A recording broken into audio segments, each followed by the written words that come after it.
દરેક નીતિની સામે કાયદાની રીતે ઊભો રહેતો SSK ન્યૂઝ ચેનલ.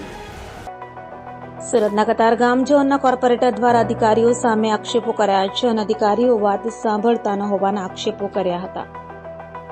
સુરત શહેરમાં ચૂંટાયેલ કોર્પોરેટરો મૂંઝવણમાં મુકાઈ ગયા છે. કતારગામ ઝોનમાં ગેરકાયદે બાંધકામોનો રાફડો ફાટી નીકળ્યો છે, જેમાં કતારગામ ઝોનના અધિકારીઓ લાંચ લઈને ગેરકાયદે બાંધકામો કરવા દે છે તેવા આક્ષેપો આજે નરેન્દ્ર પાંડવે કર્યા છે. વાત કરવાની છે કતારગામ ઝોનના મનપાના અધિકારીઓની.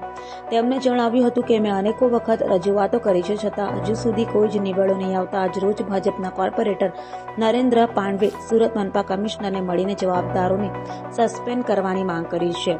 જો અહીંયાથી પણ કોઈ ન્યાય નહીં મળે તો હું પોતે એસીબીમાં ફરિયાદ કરીશ તેવી ચીમકી નરેન્દ્ર પાંડવે આપી હતી. જી, આપનું નામ, ડેઝિગ્નેશન? મારું નામ નરેન્દ્ર પાંડવ, વોર્ડ નંબર 7ના કોર્પોરેટર અને લાઇટ એન્ડ ફાયરના વાઇસ ચેરમેન છું હાલમાં. શું ફરિયાદ લઈને આવ્યા, શું આક્ષેપો? મને અરજદાર તરીકે અરજી આવેલી હતી. એમાં મારા કતારગામ ઝોનમાં 50 થી 70 બાંધકામ હતા, ગેરકાયદેસર બાંધકામ. અને એમાં રજૂઆત એવી હતી કે અત્યારે 50 થી 70 ગેરકાયદેસર બાંધકામ થઈ રહ્યા છે. જે બાંધકામ પૂર્ણ થઈ જાય પછી જૂની તારીખમાં આકારણી કરી અને એની ઇમ્પેક્ટ ફી સાથે સેટિંગ કરી અને લાખોનું ઉઠલ પાઠલ કરી એનું કાયદેસર કરી રહ્યા છે એવું મને જાણવા મળેલ છે. જેથી મેં આજે કમિશનર સાહેબને રજૂઆત કરવા આવ્યો છું અને કમિશનર સાહેબ એની ઉપર પગલાં લેશે એવી મને વિશ્વાસ છે. કઈ રીતના આક્ષેપો, કઈ રીતના અધિકારીઓ સામે આક્ષેપ તમારા? મારી સાથે જે અરજદારે જે અરજી આપી છે તેમાં બધા 50 થી 70 છે, નામ સહિતના છે. જુનિયર ઇજનેર જિજ્ઞેશ પટેલ છે, શરદ ઝાલાવડિયા છે, આદિત્ય ગાંધી છે, જય નારોડિયા છે અને કમિશનર સાહેબનો બી લેટર છે એમાં કે જે કોઈ ગેરકાયદેસર બાંધકામ થતું હોય તેના ઉચ્ચ અધિકારી પગલાં લઈ શકે. તો શું કામ ઉચ્ચ અધિકારી પગલાં નથી લેતા?